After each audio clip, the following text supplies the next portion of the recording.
Hello, my darlings, and welcome to the 24 Days of Advent Adventure.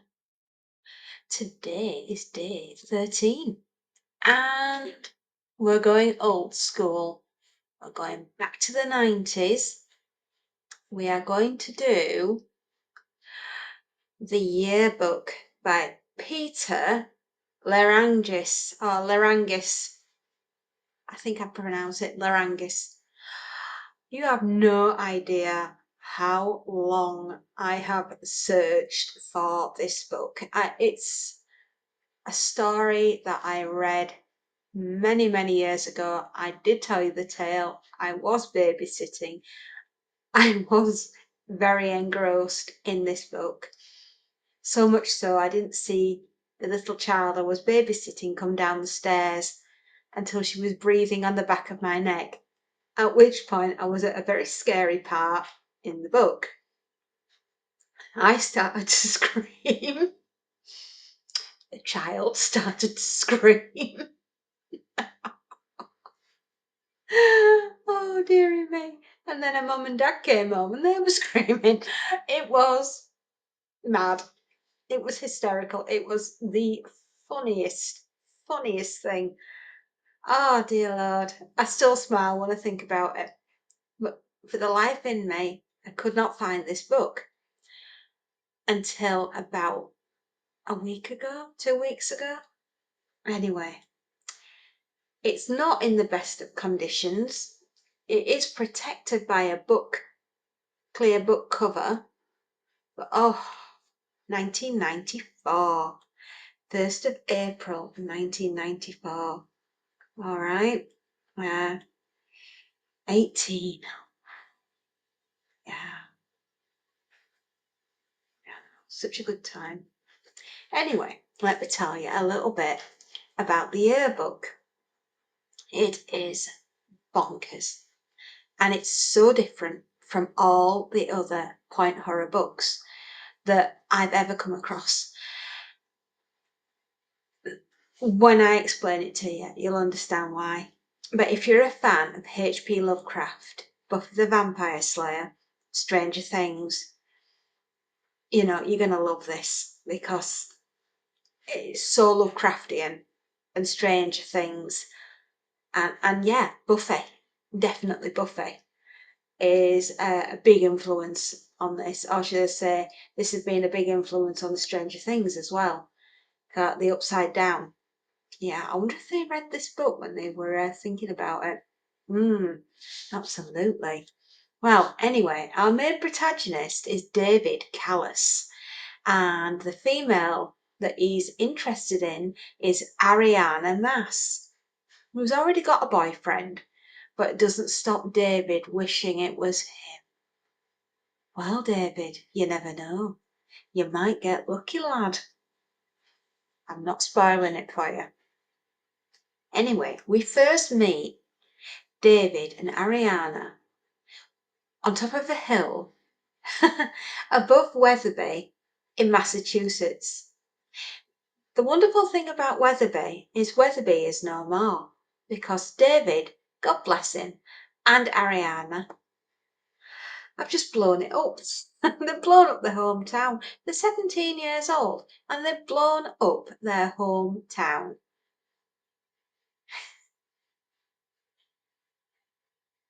I know, it's absolutely mad.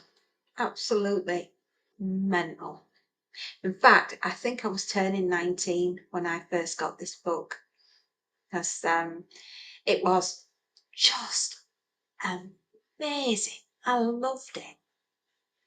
But yeah, so David Kallas and Ariana Mass have just blown up the town of Wetherby. Why? Ooh, wouldn't you like to know? Wow. It all starts with David joining the yearbook team after a series of earthquakes. Yeah, very strange. David soon finds a dead body in the forest.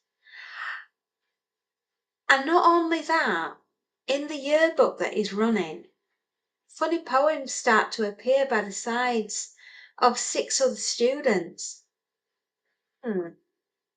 And David finds out that in 1950, all those years ago, a similar event happened. But can David and Ariana stop this from happening again and save the 6 students? I know, right? Before it's too late. And that's basically the premise of the plot. They have to stop what happened from happening again. David decides he's going to write it all down in a diary form just in case it happens years and years into the future and they're no longer alive to be able to stop it from happening. It's that serious. It's that scary. And it's completely different from point horror because it's just, there isn't another one like this at all in the point horror franchise. It's a standalone. You know, like they've got a format where you've got stalking boyfriend, stalking girlfriend. There's been an accident, a murder, you know, that type of formulaic. I mean, point horror is fantastic, but that was its formula. Well, this is completely knocks you into out the left field. It's just so different. And I think maybe point horror franchise took a risk taking on Peter, but boy, am I so glad that they did, because I love anything that's Cthulhu. Oh, do I? H.P. Lovecraft. Sign me up. Take my money. Absolute. I would. Yes. Yes. And I was jumping for joy when I found this because, as I say, I've been looking for it for some time. It's mad. It's beyond bonkers. I mean, it's got Greek gods, monsters with tentacles made of calcium, secret societies that meet in the basement of the school in the form of a choir, but they're all boys apart from one girl, which they need for the harmonics to raise Pythos, the monster. They have an absolutely mental teacher. I can just remember his flipping name. Oh, gosh.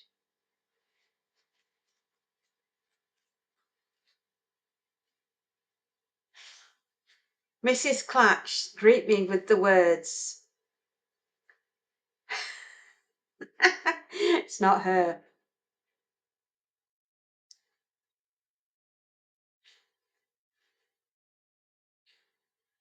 Anyway, it doesn't matter because not the head teacher, but the music teacher, I'm pretty sure he was the one that was involved. Yeah, I know. And the secret society that meets in the basement, that sneaks to it down secret staircases behind elaborate bookcases, are all singing to raise Pythos out of the ground, right? And as I said, they needed the one girl to harmonise to be the magic key to bring the monster up. And it's mad, bad, and dangerous to know is Pythos because it wants victims. It needs to feed. Ooh, it does need to feed on the students. Now, it seemed to have come up for a light snack in 1950, and it's now 1994. So, is it due again soon? Oh no, I don't know. It's got an ending that you just wouldn't expect. It's absolutely mad, is the ending. I mean, you've got monsters that are made of calcium who hate Coca-Cola. Figure out the connection. Yeah. but it's a very supernatural ending. Of course it is. It's in the vein of, like I've said, H.P. Lovecraft and Stranger Things. In fact, I think the upside down in this may have influenced the upside down of Stranger Things, because it is absolutely bonkers. If you've never read the yearbook, I highly recommend it. It's totally different to anything else that you'll read with point horror.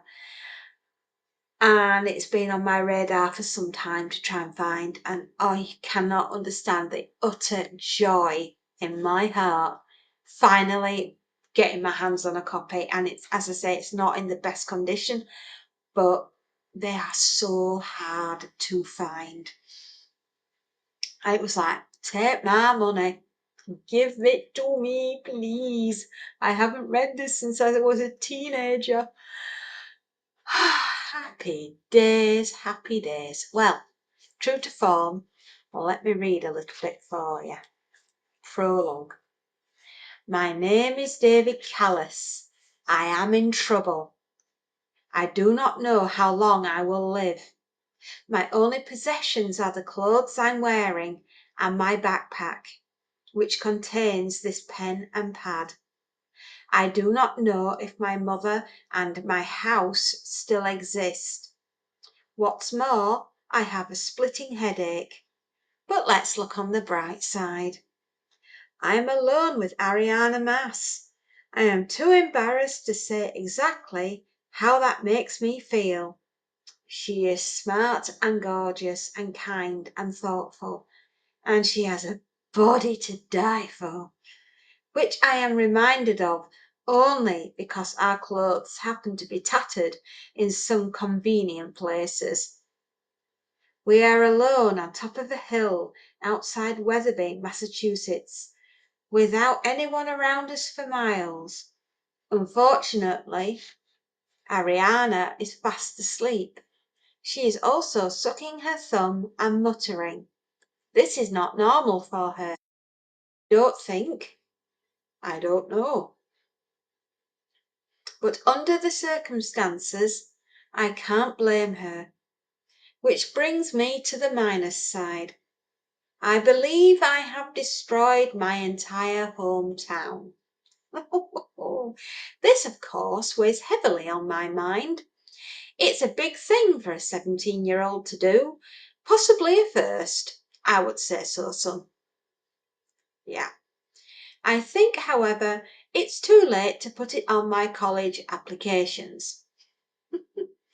The smoke is still billowing below us. It looks as if we'll be up here a long time. I feel numb and nauseous. I need to piece it all together, to start from the beginning. At the very least, the writing will keep me sane. More importantly, there will be a record. Someone will know what happened here, and someone will need to know, because it may happen again. And when it does, there may not be anyone else left. I mean, if that doesn't say to you, take my money, sign me up, I need to read that book. As I said, it's completely different to anything you've ever read from Point Horror. It really is. I will begin with what I saw on the night of April 15th. But first, a word from your narrator. I, David Kallas, am a genius. This is not a boast. I don't look or talk anything like a genius. My grades are pretty mediocre. I have a lazy streak from here to Montana. But my test scores confirm it. IQ level genius. Right up there with hair and eyes, brown, and height 5'11". So I don't fight it. What does it mean to be a genius? It means teachers always look at you perplexed, disappointed. It means every adult you're in contact with thinks he or she must be doing something wrong. It means you must be doing something wrong because you're exactly like everybody else. For a genius, I did an extremely stupid thing on April 15th. Now, I could have detected warning signs as early as February, but I'll go into that later. Anyway, on that night, I took a walk in the Ramble. The Ramble is a small forest at the edge of town, sloping downward into a wimpy river called the Wampanoag. Wampanoag? You got some strange names for rivers, America. Oh, a few well-worn footpaths wind through the trees, and one path of tire tracks leads to a secluded clearing. To many people in my drab hometown of Wetherby, Massachusetts, the Ramble is nature. To others, especially those who know the clearing well, the Ramble is sex. I'll put it more delicately. As a teenager in Wetherby, book learning goes on in the school. Learning about everything else happens in the Ramble. Parents warn their kids never to go there after dark. I wonder why. The older the kid, the more frequent the warnings. Once puberty hits, it becomes the world's most dangerous place. Oddly enough, no one can actually recall a crime there in years. You are more likely to come upon a parked car with steamed up windows than a mugger. Oh, you don't say. Well, I did come upon one of those cars that fateful night, and Ariana Mass was in it, with someone who was not me. Ooh, are you feeling a little bit bitter, David?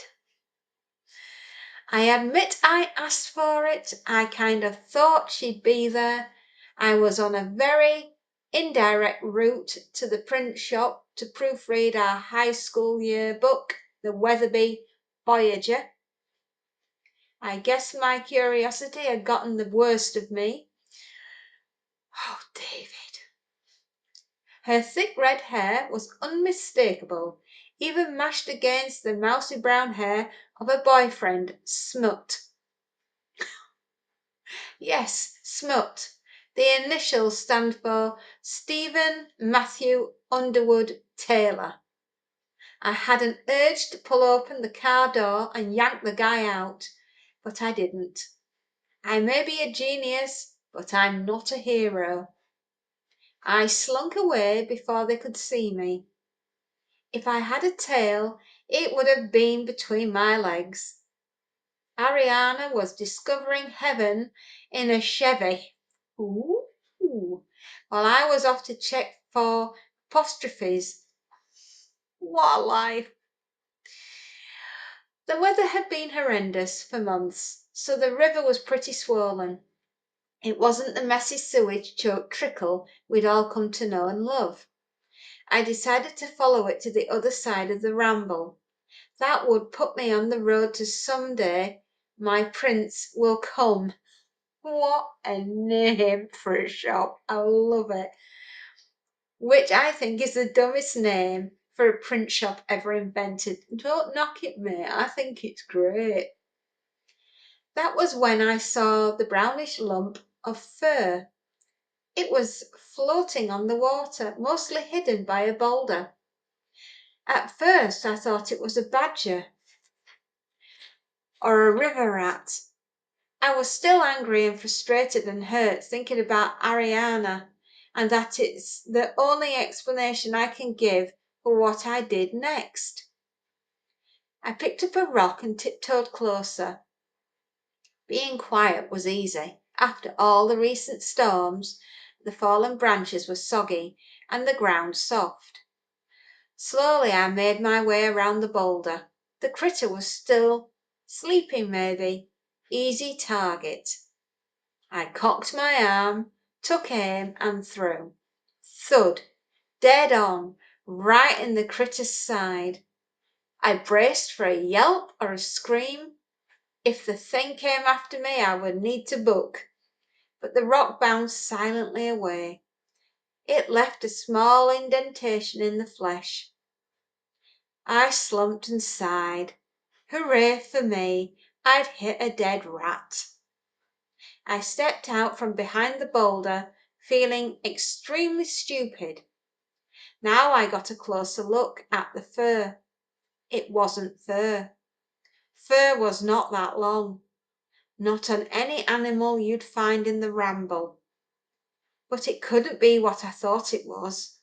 The body, the object, covered with this hairy substance, was almost flat, as if it had been stepped on, as if it were thick, wet mask, not a living thing. I noticed the smell then, not an ugly smell, but a sort of chalky and slightly sweet, like dried milk. Leave! Leave now! My brain echoed with a warning. Did I listen? No. I kept walking around the boulder.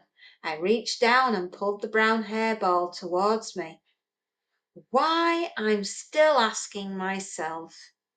I should have taken a look at the whole thing before I touched it, but I didn't. Only when I had a fistful of hair was I angled close enough to see the whole body. Only then did I realise it was human. My hand froze. I felt something shoot through me like an electric jolt. The smell was overpowering now. When I yanked my hand away, the face lolled round. It was a young face, familiar somehow, but there was no way on earth I could tell who it was. A scream caught in my throat. I wanted to run, but I couldn't move. My eyes were locked on the corpse. Under an outfit of black pants and a shirt, it was grotesque, distorted. It bent to the right and left, not at the joints, but everywhere. Its calves curved into the opening of a drainage pipe, bending forward in a smooth and perfect C shape, opposite to the way the knees were supposed to bend, like a Gumby. A Gumby? A vicious laugh welled up inside me, but I didn't open my mouth for fear that all my sanity would go rushing out. I just kept staring. Then for the first time in my life I fainted. End of chapter 1. Like I said, if that doesn't say to you, take my money, sign me up, give me a copy of that book. I think it will be available on Kindle, and possibly if you look on World of Books you might find another copy, but as I say, they very rarely come up. But if you do find one, grab it with both hands. Seriously. I'll read you the back. Pretty, pretty Laura Chase, pretty hair and pretty face. Isn't it a sorry fate? She won't live to graduate. Somebody has a morbid sense of humour at Wetherby High School. The yearbook has been sabotaged and nasty poems have appeared next to some students' photographs. David Kallas thinks it's a sick joke until his friends start disappearing one by one. And when he finds a dead body, he realises that something far more sinister is going on.